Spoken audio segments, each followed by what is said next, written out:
dan kamu akan mengetahui kebenaran, dan kebenaran itu akan memerdekakan kamu.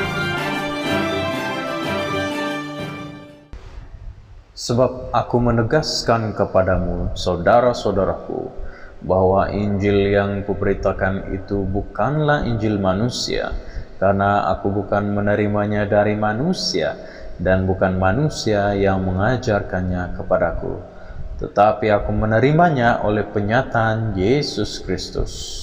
Sebab kamu telah mendengar tentang hidupku dahulu dalam agama Yahudi. Tanpa batas aku menganiaya jemaat Allah dan berusaha membinasakannya. Dan di dalam agama Yahudi, aku jauh lebih maju dari banyak teman yang sebaya dengan aku di antara bangsaku. Sebagai orang yang sangat rajin memelihara adat istiadat nenek moyangku. Tetapi waktu Ia yang telah memilih aku sejak kandungan ibuku dan memanggil aku oleh kasih karunia-Nya, berkenan menyatakan anaknya di dalam aku, supaya aku memberitakan dia di antara bangsa-bangsa bukan Yahudi, maka sesaat pun aku tidak meminta pertimbangan kepada manusia.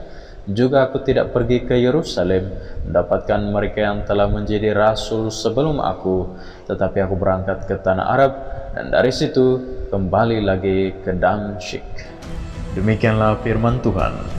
Sebelum kita lanjut, jangan lupa tekan butang subscribe dan aktifkan lonceng notifikasinya bagi mendapatkan maklumat untuk video-video yang akan datang.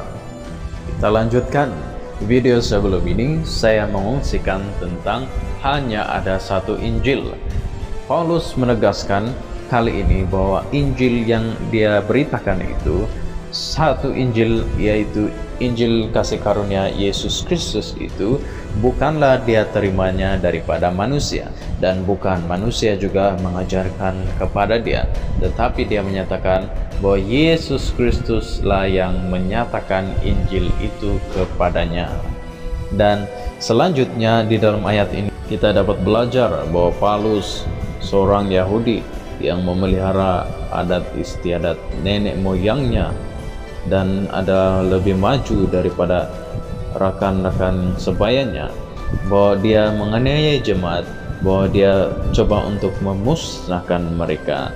Tetapi dia katakan, waktu Ia yang telah memilih aku sejak kandungan ibuku dan memanggil aku oleh kasih karunia-Nya, berkenan menyatakan anaknya di dalam aku, supaya aku memberitakan dia di antara bangsa-bangsa bukan Yahudi.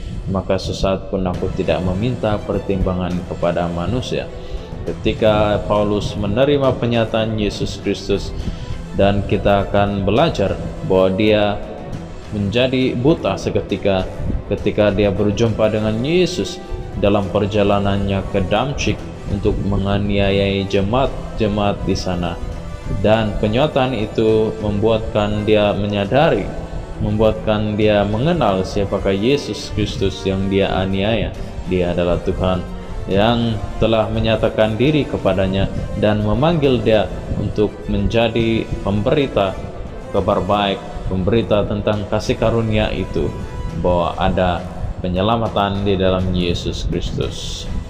Ketika Paulus menerima dan memahami semuanya ini, maka dia katakan sesaat pun dia tidak minta pertimbangan daripada manusia, tetapi apa yang dia lakukan adalah dia berangkat ke tanah Arab, dan dari situ dia kembali lagi ke Damsyik. Dia menjadi pemberita, dia menjadi duta Kristus. Hidupnya diputar 180 derajat.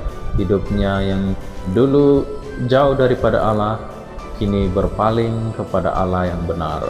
Hidupnya dulu di dalam agama Yahudi, kini menjadi anak Allah di dalam iman kepada Yesus Kristus. Seorang penganiaya jemaat, kini menjadi duta Kristus.